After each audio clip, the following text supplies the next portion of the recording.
Hello beauties, welcome और welcome back to my YouTube channel Elina makeover #Rajbala.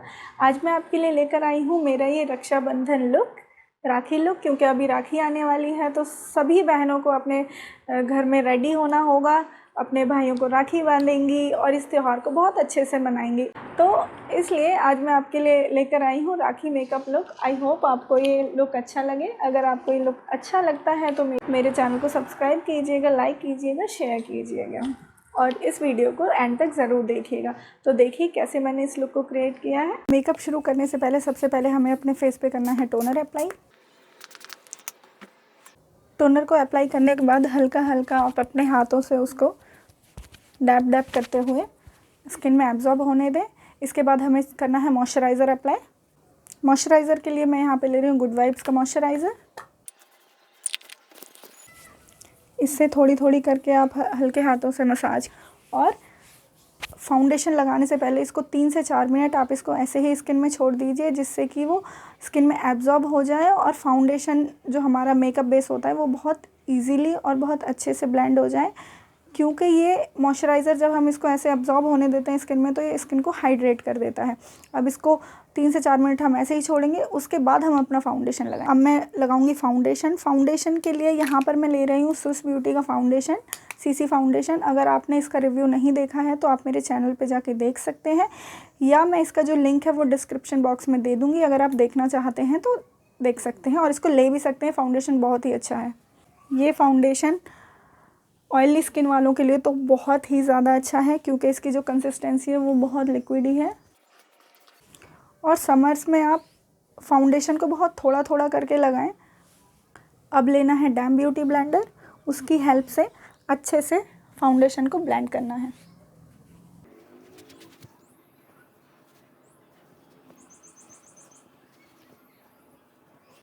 Foundation बहुत अच्छे से ब्लेंड हो चुका है। ये बहुत ही इजीली ब्लेंड हो जाता है ये फाउंडेशन।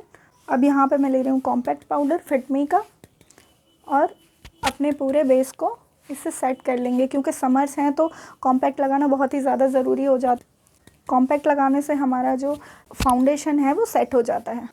इस बार मैंने फाउंडेशन को आई शेडो से पहले लगाया है, इसके बाद मैं आई शेडो लगाऊंगी। जनरली मैं अपनी आइज़ का मेकअप पहले कर लेती हूँ, फिर मैं फाउंडेशन लगाती हूँ, लेकिन इस बार मैंने फाउंडेशन पहले लगा लिया है।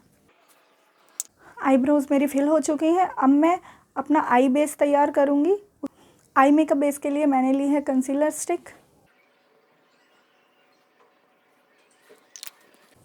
इसको भी ब्यूटी ब्लेंडर की हेल्प से आप अच्छे से ब्लेंड कर लीजिए, जिससे कि हमारा जो आई मेकअप बेस है वो सेट हो जाए। आई बेस मेरा लग चुका है।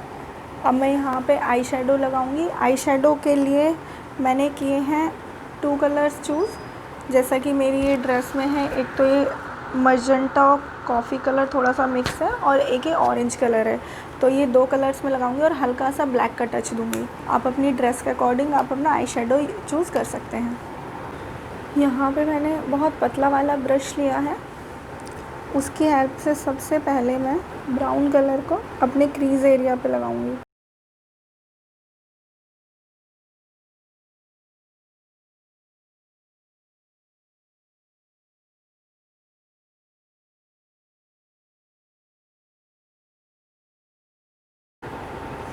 ये जो मेरे फेस पर रिफ्लेक्शन आ रहा है ये मिरर का रिफ्लेक्शन है।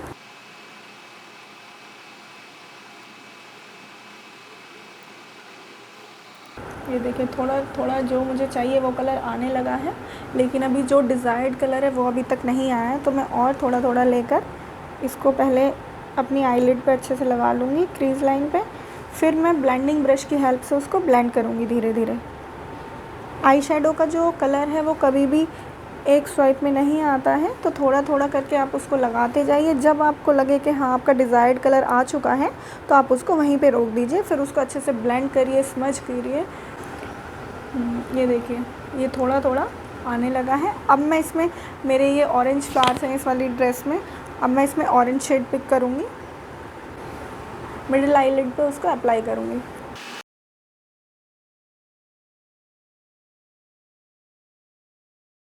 अब लेना है ब्लेंडिंग ब्रश और ये जो दोनों कलर्स मैंने लिए हैं ऑरेंज और ब्राउन, डार्क ब्राउन, इन दोनों कलर्स को अच्छे से स्मज कर लेना है, मर्ज कर लेना है, जिससे कि बहुत आपस में वो मिल जाएं कलर्स।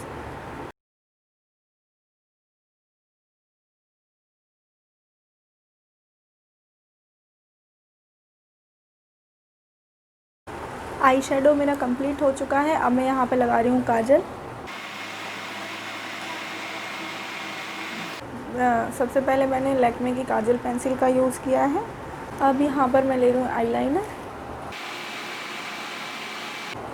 आपको अगर और ज़्यादा मोटा आईलाइनर चाहिए नीचे या काजल चाहिए तो आप जेल आईलाइनर का यूज़ कीजिए।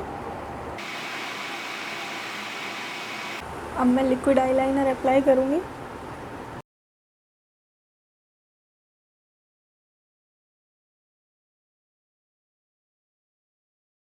लिक्विड आईलाइनर थोड़ा सा सूखने में टाइम लेता है, तो उसको सूखने दें, उसके बाद ही आप मस्कारा अप्लाई करें। अगर आप मस्कारा अप्लाई करने लगेंगे उसके साथ ही तो वो अपने आईलिड्स पर, आई क्रीज़ पर लग जाएगा आपका लाइनर, तो इसको थोड़ी देर सूखने देते हैं। आईलाइनर सूख चुका है। अब बारी आती है मस्कारे की। आप चाहें तो फॉल्सीज लगा सकते हैं, पर घर में रक्षाबंधन वगैरह में तो इतनी ज़रूरत कुछ खास होती नहीं है। लोअर लैशेज़ पे भी मस्कारा ज़रूर लगाएं। आई मेकअप लगभग डन होने वाला है। अब हमने फाउंडेशन तो ऑलरेडी पहले लगा चुके हैं, अब उसके बाद हम कंसीलर का यूज़ करेंगे। कंसीलर के लिए मैं ले रही हूँ NYB का लिक्विड कंसीलर। आइज़ के नीचे क्रीज़ जो हो जाती हैं वो इसलिए होती हैं क्योंकि हम कंसीलर को लगाने के बाद पहले सारी जगह कंसीलर लगाते हैं, फिर उसको ब्लेंड करते हैं। सबसे पहले आप क्या करिए, जब आप आइज़ में कंसीलर लगा लें सबसे पहले उसी को ब्लेंड करें सूखने से पहले। इससे आपका जो डार्क सर्कल एरिया है वहाँ पे, जैसे जो अंडर आई के नीचे जो क्रीज़ पड़ जाती हैं कंसीलर से और फाउंडेशन से, वो नहीं पड़ेंगी। अब देखिए, ये मैंने जैसे ही ये कंसीलर को अप्लाई किया उसके तुरंत बाद, क्योंकि कंसीलर बहुत जल्दी सूख जाता है, फिर उसके बाद अगर हम इसको ब्लेंड करते हैं तो उसमें क्रीज़ बहुत जल्दी पड़ जाती है। अगर आप देखो, ये जैसे ही गीला था मैंने तुरंत इसको ब्लेंड कर लिया, जिससे कि अब इसमें क्रीज़ नहीं पड़ेंगी। ब्लेंड करने के साथ ही अब हमें इसमें लूज़ पाउडर अप्लाई कर लेना है। लूज़ पाउडर को अप्लाई करके छोड़ दीजिए। ये हो गया हमारा डार्क सर्कल एरिया कवर। अब बाकी के जो हम जहाँ भी कंसील यूज़ करते हैं हाइलाइटिंग के लिए या कंसीलर करने के लिए, वहाँ पे आप यूज़ कर लीजिए।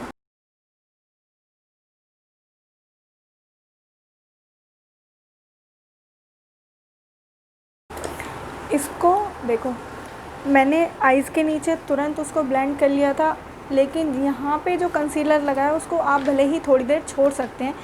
इसको मैं थोड़ी देर के लिए ऐसे ही छोड़ देती हूँ। इसके साथ अब हम करेंगे कॉन्टूर। मैंने सारी अपनी जो पहले की वीडियोज़ है उसमें मैंने हमेशा पाउडर कॉन्टूरिंग की है, लेकिन आज मैं स्टिक कॉन्टूर करके दिखाऊंगी आपको। तो देखिए, जहाँ जहाँ हाईलाइट किया है बिल्कुल उसके जस्ट ऊपर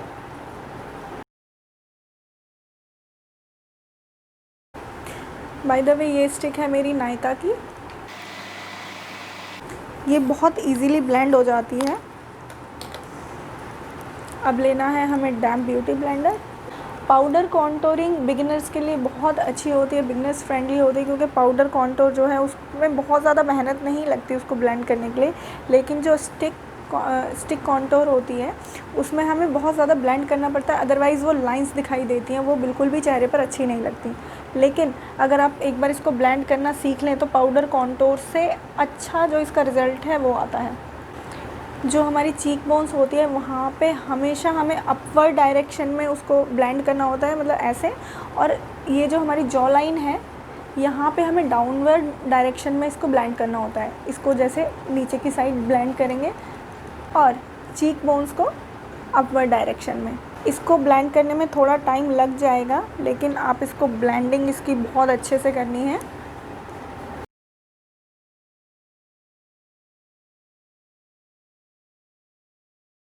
अगर इसी की जगह पाउडर कॉन्टोर होता तो वो अब तक ब्लेंड हो जाता बहुत इजीली। उसको तो कुछ नहीं करना होता, ब्रश से लगाओ और बस हो गया। लेकिन स्टिक कॉन्टोरिंग में थोड़ा सा टाइम लगता है, बट इसका जो रिज़ल्ट है वो पाउडर कॉन्टोर से अच्छा आता है। ये देख सकते हो नोज़ को, ये देखिए, ये थोड़े से जो एजेस हैं वो हमारे शार्प लगने लगते हैं इससे। कॉन्टोरिंग और कंसीलर हम यूज़ कर चुके हैं। अब बारी आती है इनको बेक करने की। जहाँ जहाँ पे हमने ये यूज़ किया है कंसीलर को, वहाँ पे हम अपना लूज़ पाउडर अप्लाई करेंगे। अंडर आई तो हम पहले ही कवर कर चुके हैं, तो उसको बस थोड़ी सी देर बाद हम उसको ब्रश से जो एक्स्ट्रा हमारा लूज़ पाउडर है उसको हम हटा लेंगे। ये थोड़ी देर हो चुकी है, अब मैं इसको फ्लफ़ी ब्रश की हेल्प से एक्स्ट्रा जो लूज़ पाउडर लगा हुआ है उसको रिमूव कर लूँगी। ये हो चुका है, फेस बेस वगैरह बिल्कुल एकदम से रेडी हो चुका है। कॉन्टोरिंग, हाईलाइट, कंसीलर ये सब अप्लाई हो चुका है। अब बारी आती है हमारे ब्लश की। अब टर्न आता है ब्लश अप्लाई करने का। अगर ब्लश को आप थोड़ा थोड़ा नोज़ पे, फोरहेड पे, क्यूपिड बो पे, चिन पे लगाएं तो बहुत अच्छा लगता है। ये आपके ऊपर डिपेंड करता है, आप अगर बहुत ज़्यादा लगाना चाहें तो लगा सकते हैं, लेकिन अगर ब्लश बहुत ज़्यादा लग जाता है तो वो बहुत ही गंदा लगता है, क्योंकि ये चीक्स वगैरह हमारे बिल्कुल रेड रेड नज़र आने लगते हैं। तो इसलिए आप ब्लश को बहुत ही हल्का लगाएं, जिससे कि वो नेचुरल लुक दे। अब हम अप्लाई करेंगे हाइलाइटर। अगर आपके पास हाइलाइटर के लिए ब्रश नहीं है, फ़ैन ब्रश मेरे पास है, तो आप फिंगर की हेल्प से इसको अप्लाई कीजिए। बहुत जल्दी अप्लाई हो जाता है और बहुत अच्छे से अप्लाई हो जाता है।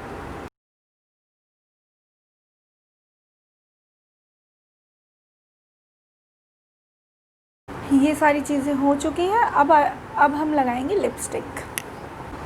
लिपस्टिक के लिए मैं आज 2 शेड्स को मिलाकर लगाऊंगी, एक नायका का और एक मेबेलिन का। दोनों शेड्स को मिक्स करके मैं लगाऊंगी, क्योंकि नायका का शेड थोड़ा सा हल्का है।